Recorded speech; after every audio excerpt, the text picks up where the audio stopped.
The Joe Rogan Experience. And you mentioned Johnny Cash. I had the blessing in my life of getting to know him, and as a believer, I don't know if you know, I'm a believer. I'm just not a very good one, but there was not a pious bone in his body, and I learnt that about the company he would choose. He didn't like he got nervous around people who were too self-righteous, and he had this huge spirit in him, prayerful spirit. Myself and Adam Clayton were driving through America, I think around the time of the Joshua Tree, and I'd met Johnny a couple of years, but he said, I found out where he lived. He had a zoo in Nashville. He had a house in Nashville, and we go in to meet June, his missus, and Johnny, and he shows us this table's filled with plates of everything. I'm like, wow, we're coming with just the two of us. He said, no, honey, that's my cookbook. I'm just doing a photo shoot for my cookbook. We're in here, we're having a. So we go into their kitchen, and we sat there, myself and Adam, and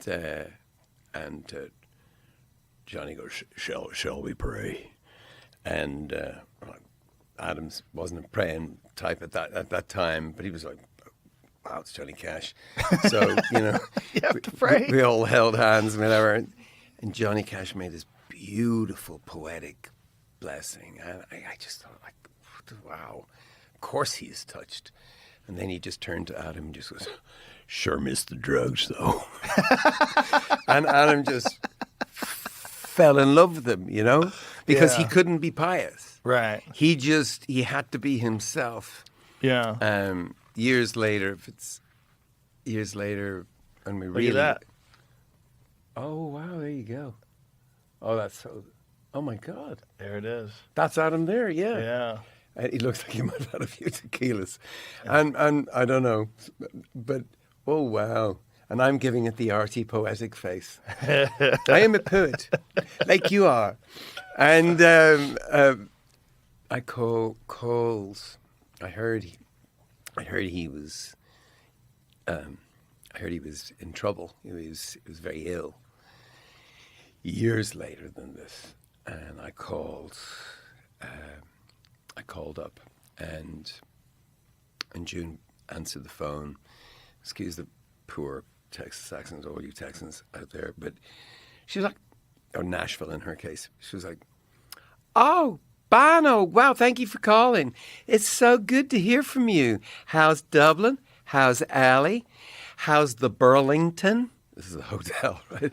And I was like, great. And we're talking, phrases with June. She said, what's going on with this? And I'm going, what's going on? And I said, look, eventually I said, look, June, I'm just calling because I heard John wasn't well. And I just wanted him to know and that we're thinking about him. She said, oh, honey, we're in bed. He's right beside me. And he hands me the phone. Or she hands him the phone. He goes, sorry about that. And, I'm fine. And bless her. Actually, June passed away first. And Johnny called Rick Rubin. And those American recordings were a result of a conversation he had with Rick Rubin where he said, please, will you work with me? Because if you don't, I will die. Wow. And that's what, if you hear those American recordings, amazing version of Nine Inch Nails. Hurt. Yeah. He did a version of one. Also, Depeche Mode's Personal Jesus. I mean, it's just, what a voice. Yeah.